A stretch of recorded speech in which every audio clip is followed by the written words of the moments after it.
April 11ಕ್ಕೆ Netflix ಮೂಲಕ OTTಗೆ cinema entry ಕೊಡಲಿದೆ. ಚಿತ್ರ leak ಆಗಿದ್ರಿಂದ OTT business ಮೇಲೆ ಪೆಟ್ಟು ಬೀಳುತ್ತೆ. ಸೂಪರ್ ಹಿಟ್ ಸಿನಿಮಾ ಇದು. ದೊಡ್ಡ ಮೊತ್ತಕ್ಕೆ OTTಗೆ ಡೀಲ್ ಆಗಿದೆ. ಹಣ ರಿಕವರಿಗೆ ಹೆಚ್ಚಿನ ಸಂಖ್ಯೆಯಲ್ಲಿ ವ್ಯೂಸ್ ಬೇಕಾಗುತ್ತೆ.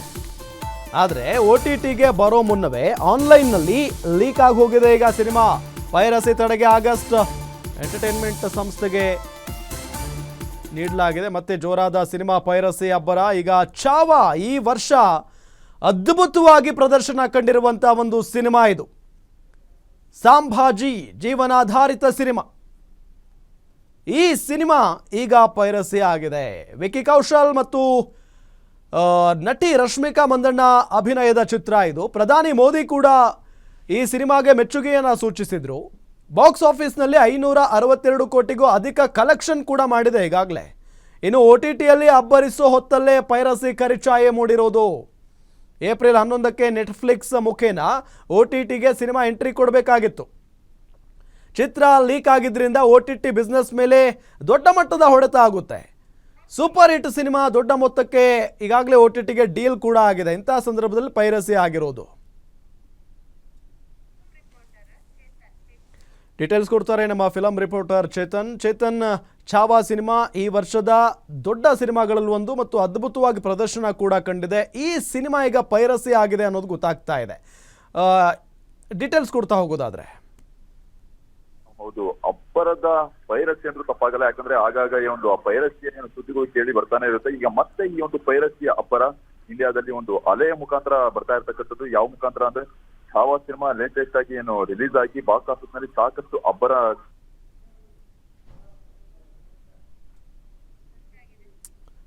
ಸಂಪರ್ಕ ಕಡಿತಗೊಂಡಿದೆ. ಮತ್ತೊಮ್ಮೆ ಸಂಪರ್ಕಿಸುವಂಥ ಪ್ರಯತ್ನ ಮಾಡ್ತೀವಿ. ಈಗಾಗಲೇ ಹೇಳಿದ ಹಾಗೆ ಈ ಚಾವಾ ಸಿನಿಮಾ ಬಹಳ ಅದ್ಭುತವಾಗಿ ಮೂಡಿ ಬಂದಿತ್ತು. ಪ್ರಧಾನಿ ನರೇಂದ್ರ ಮೋದಿ ಅವರು ಕೂಡ ಶ್ಲಾಘಿಸಿದ್ರು ಈ ಸಿನಿಮಾ ನಿರ್ದೇಶಕರಿಗೆ, ನಟ ನಟಿಯರಿಗೆ, ಎಲ್ರಿಗೂ ಕೂಡ ತುಂಬ ಚೆನ್ನಾಗಿ ಮಾಡಿದ್ದೀರಾ ಸಿನಿಮಾ ಅಂತ ಹೇಳಿ.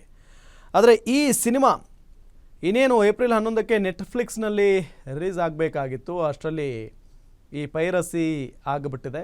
ಇದರಿಂದ ಏನಾಗುತ್ತೆ ಚಿತ್ರತಂಡಕ್ಕೆ ಅಥವಾ ಈ ಚಿತ್ರಕ್ಕೆ ದುಡ್ಡು ಹಾಕಿದವರಿಗೆ ಒಂದು ರೀತಿಯಲ್ಲಿ ಅಂದರೆ ಲಾಭ ಅಂತೂ ಸಾಕಷ್ಟು ಆಗಿದೆ. ಬಟ್ OTTಯಲ್ಲಿ ಇನ್ನಷ್ಟು ಹಣ ಗಳಿಸ್ಬೋದು ಅಂತ ಸಾಧ್ಯತೆ ಇತ್ತು. ಆದರೆ ಈಗ ನೋಡಿದರೆ ಇದು OTTಗೆ ದೊಡ್ಡ ಮಟ್ಟದ ಒಂದು ಹೊಡೆತ ಆಗುತ್ತೆ. ಮತ್ತೊಮ್ಮೆ ಸಂಪರ್ಕಕ್ಕೆ ಸಿಕ್ಕಿದ್ದಾರೆ ಚೇತನ್ ಕಂಟಿನ್ಯೂ.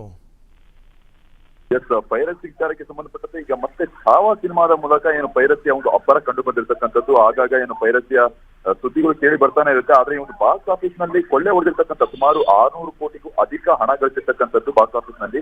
ಇದೇ ಸಿನಿಮಾಗೆ ಈಗ ಮತ್ತೆ ಈ ಒಂದು ಪೈರಸಿಯ ಕಾಟ ಕಾಡ್ತಾ ಇರ್ತಕ್ಕಂಥದ್ದು. ಅದು ಕೂಡ ನೆಟ್ಫ್ಲಿಕ್ಸ್ಗೆ ಸಾಕಷ್ಟು ಮೊತ್ತದಲ್ಲಿ ಒಂದು ರೈಟ್ ಪಡೆದುಕೊಂಡಿರ್ತಕ್ಕಂಥದ್ದು OTTಗೆ ರಿಲೀಸ್ ಆಗೋದಕ್ಕೆ. ಇದಕ್ಕೂ ಮುಂಚೆನೆ ಈಗ ಮತ್ತೆ ಪೈರಸಿಯ ಭಯ ಕಾಡ್ತಾ ಇರ್ತಕ್ಕಂಥದ್ದು.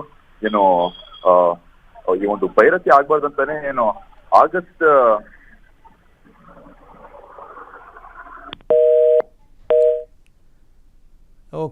ಓಕೆ ಥ್ಯಾಂಕ್ ಯು ಚೇತನ್ ತಮ್ಮೆಲ್ಲ ಮಾಹಿತಿಗಾಗಿ. ನೋಡಿ, ಹಣ ರಿಕವರಿಗೆ ಹೆಚ್ಚಿನ ಸಂಖ್ಯೆಯಲ್ಲಿ ವ್ಯೂಸ್ ಬೇಕೇ ಬೇಕಾಗುತ್ತೆ. ಆದರೆ OTTಗೆ ಬರೋ ಮುನ್ನವೇ ಆನ್ಲೈನ್ನಲ್ಲಿ ಲೀಕ್ ಆಗಿರೋದ್ರಿಂದ ಪೈರಸಿ ತಡೆಗೆ ಆಗಸ್ಟ್ ಎಂಟರ್ಟೈನ್ಮೆಂಟ್ ಸಂಸ್ಥೆಗೆ ನಿಯೋಜನೆ ಮಾಡಲಾಗಿತ್ತು. ಸಂಸ್ಥೆಯ CEO ರಜತ್ ರಾಹುಲ್ ಹಕ್ಸರ್ರಿಂದ ದೂರು ಕೂಡ ದಾಖಲಾಗಿದೆ. ಮುಂಬೈನ ಸೌತ್ ಸೈಬರ್ ಪೊಲೀಸ್ ಠಾಣೆಗೆ ದೂರು ಸಲ್ಲಿಕೆ ಆಗಿದೆ. 1818 ಲಿಂಕ್ಗಳ ಮುಖೇನ ಪೈರಸಿ ಅಂತ ಹೇಳಿ ದೂರಲ್ಲಿ ಉಲ್ಲೇಖ ಮಾಡಿದ್ದಾರೆ ಕಂಪ್ಲೇಂಟ್ ಕೊಟ್ಟವರು. ನೋಡಿ, ಎಷ್ಟು ಕಷ್ಟಪಟ್ಟು ಸಿನಿಮಾಗಳನ್ನು ಮಾಡಿರ್ತಾರೆ. ಅಂದರೆ ಈ ಕೆಲವರು ಇರ್ತಾರೆ ಕಿಡಿಗೇಡಿಗಳು, ಸಿನಿಮಾಗಳನ್ನು ಕದ್ದು ಪೈರಸಿ ಮಾಡಿ ಲಾಭ ಗಳಿಸ್ತಾ ಇರ್ತಾರೆ. ಅವ್ರಿಗೆ ಏನು ಖುಷಿ ಸಿಗುತ್ತೋ ಏನೋ ಗೊತ್ತಿಲ್ಲ.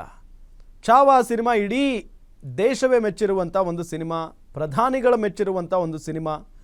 ಇಂಥ ಸಿನಿಮಾಗೂ ಕೂಡ ಪೈರಸಿ ಕಾಟ ಇದೆ ಅಂತ ಅಂದರೆ ಇದಕ್ಕೆಲ್ಲ ಕ್ರಮನೇ ಇಲ್ವಾ? ಹಾಗಾದರೆ ಎಷ್ಟೋ ಸಿನಿಮಾಗಳನ್ನು ಪೈರಸಿ ಮಾಡಿನೇ ಹಾಳು ಮಾಡಿಬಿಟ್ಟಿದ್ದಾರೆ ಈಗಾಗಲೇ.